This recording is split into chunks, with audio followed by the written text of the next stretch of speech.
What is up, everybody? How you doing out there? This video going to be doing chicken mushroom ramen.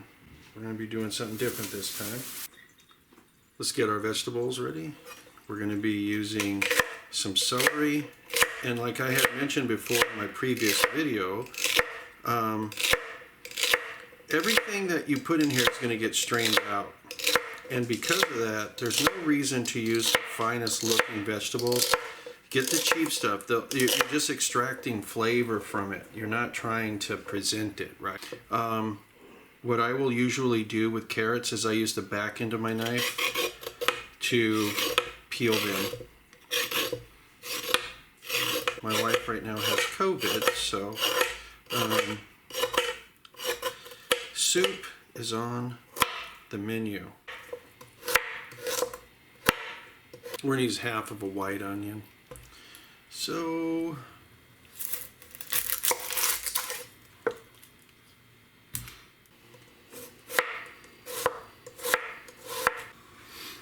and for the garlic,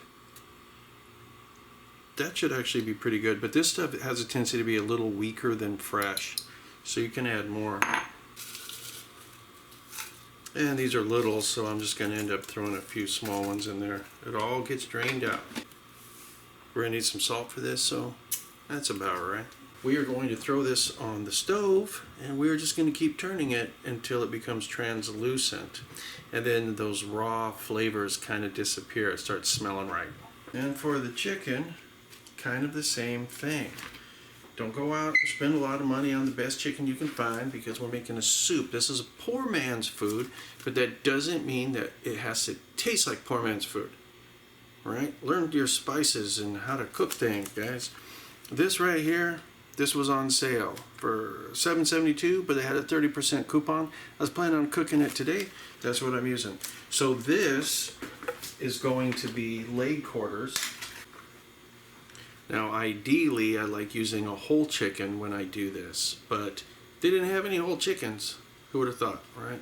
But leg quarters are good because it's got thigh meat and it's got drum meat, which has a lot of fat and flavor in it, but it also has a lot of bone. And I want that bone inside there because that's going to extract chicken flavor. Ordinarily, what I do is I put other herbs inside there like thyme and whatnot, but that is not going to work well in a ramen. So I'm going to avoid those types of things. And I'm going to be adding some Asian flavors to it, and you're going to see exactly what I'm talking about with that. So I got this on medium heat right here, and we're just going to stir this around for a little bit. We don't want anything to brown. We just want things to start becoming translucent. 2 leg quarters, and we'll put 3 inside here. That'll give it a lot of chicken flavor. Now what we want to do is we want to add some water to this. And like I always say, your broth is only as good as the water you use. So I always use reverse osmosis or spring water, something like that. I don't use tap water because it gives some odd flavors sometimes. Through the magic of television, I have my water inside there. That's just the olive oil that's come to the top. Don't worry about that. And I want to put this on medium heat, and I don't want this to really come to a boil per se. I want this to be near a boil. For those of you that had watched my last ramen video where I was making shrimp ramen, I'm doing something similar. I'm cutting more of the stem part of the parsley and not so much of the leaves. And by the time that I'm done with this parsley, all I'm going to have is leaves, which is exactly what I need for another dish I'm going to be making here in a couple of days. So let's let this cook down for about an hour and a half. After it comes to temperature, I can turn it down to the lowest temperature, put a lid on it, and just walk away for about an hour and a half. When the chicken falls off the bone, it's ready. So I had skimmed off the fat of the ramen. I'm placing it in here.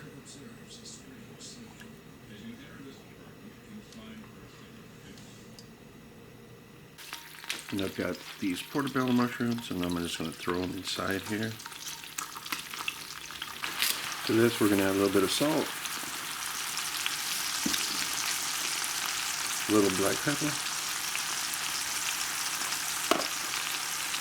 a little bit of garlic. And you can also add a little bit of herbs.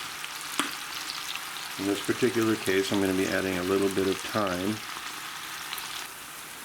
Okay, so this is starting to look pretty good. So all of this is going to go into our broth, including the fat. Because inside that fat there's flavor, but that can be extracted from the broth. I can go ahead now and start adding the chicken. If you were to add things like white wine to this and whatnot, it's going to increase the flavor a lot. But I'm going to keep this fairly simple.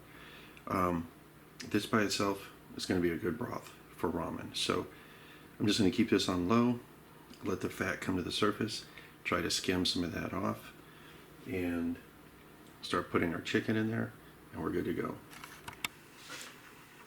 I'm going to be using gluten-free ramen noodles because I need gluten-free stuff.